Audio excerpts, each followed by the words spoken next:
हम चलते हैं अपनी लास्ट फिल्म यानी नंबर 1 फिल्म की तरफ। नंबर 1 पे आपके ख्याल में ज़ेबा जी की कौन सी फिल्म है?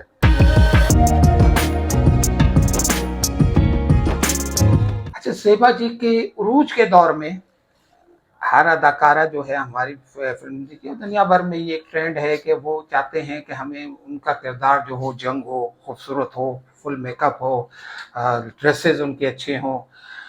ये एक फिल्म बना रहे थे शबाब करानवी साहब, जिसमें इन्होंने इनको एक यंग टू ओल्ड किरदार दिया, तो ज़ेबा साहबा थोड़ी सी सोच में पड़ गई और ये फिल्म थी 1970 की, शबाब करानवी की, इंसान और आदमी। इंसान और आदमी। इंसान और आदमी एक ऐसी फिल्म है जो बिलाशुबा मेरे ख्याल में ज़ेबा जी की नंबर 1 परफॉर्मेंस के लिहाज से भी, हर लिहाज से एक एक फ्रेम इस फिल्म का देखा जाए तो उसमें ज़ेबा जी की परफॉर्मेंस, अली भाई की परफॉर्मेंस, क्या खुसूसियात इस फिल्म में जो आपने इसको नंबर 1 पे रखा? बैठे तो पूरी किताबें लिख सकते हैं इस पर। हम पूरी बहुत देर तक इस पर बात कर सकते हैं। इस फिल्म की कहानी, हालांकि उस जमाने में कहा गया कि थोड़ी सी शायद वो पड़ोसी मुल्क से मुतासर है, लेकिन उसके बावजूद भी उस फिल्म की कहानी से लेकर उस फिल्म के नगमात, उस फिल्म की स्क्रीन प्ले, उस फिल्म का ख़ास तौर से उस फिल्म के नगमा निगार ने जो नगमात लिखे, मौसीक़ार ने जो मौसीक़ दी, डायलॉग जो थे, उस फिल्म की हर चीज़, एक एक फ्रेम जो है इतना खूबसूरत था और इसमें अदाकारी की बहुत गुंजाइश मौजूद थी।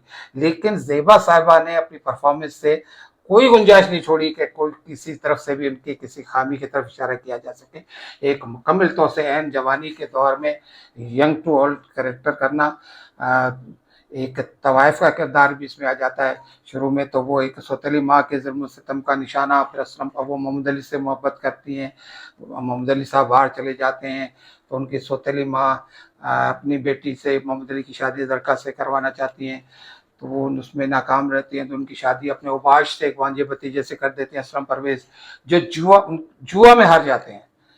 वो पैसे ख़त्म हो जाते हैं, बीवी को दाव पर लगा देते हैं, तो वो फिर वो इस तरह वो कोठे पर पहुंच जाती हैं।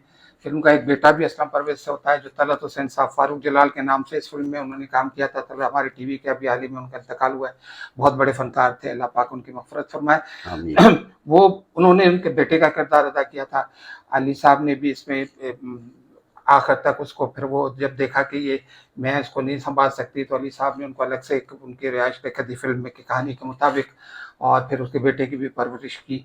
और फिर वो कत्ल के इल्ज़ाम में, असलम परवेज़ के कत्ल के इल्ज़ाम में वो अदालत पहुंच जाती हैं, तो मोहम्मद अली साहब उनके हक़ में लड़ते हैं, तो उनका बेटा उनकी मुखालफत में, यानी तलत हुसैन की मुखालफत में दलाल देता है, और बार बार जब कहता है कि तवाइफ तवाइफ तवाइफ, तो फिर वो उनको बताना पड़ता है मोहम्मद अली कि ये तुम्हारी माँ है। तो फिर उसके बाद वो एक बेटा जो है भरी अदालत में माँ को तवाइफ कहे, तो फिर वो जब वो कैमरे का एंगल उसकी तरफ जाता है, उनके चेहरे की तरफ, फेस एक्सप्रेशन उनके देखने के लायक होते हैं इस फिल्म में। कैसे जज्बाती मनाजिर होंगे वो इस फिल्म के।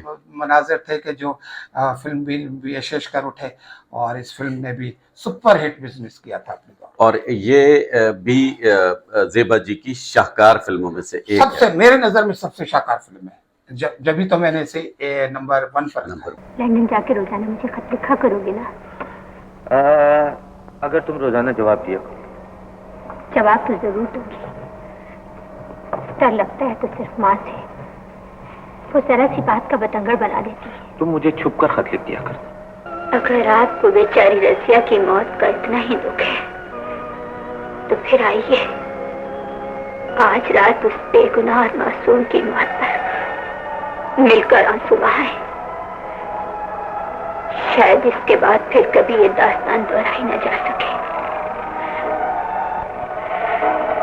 रसिया मोहब्बत की तारीख राहों में भटकते भटकते तकदीर के हाथों ऐसी राह पे गामजन हो गई जहां उसके चारों तरफ बर्बादी ही बर्बादी थी। अगर उसने तुम जैसे काबिल बैरिस्टर को शिकस्त दे दी तो मुझे कितनी खुशी होगी, कितना नाम होगा उसका। मेरी मौत उसके मुस्तकबिल को रोशन कर देगी।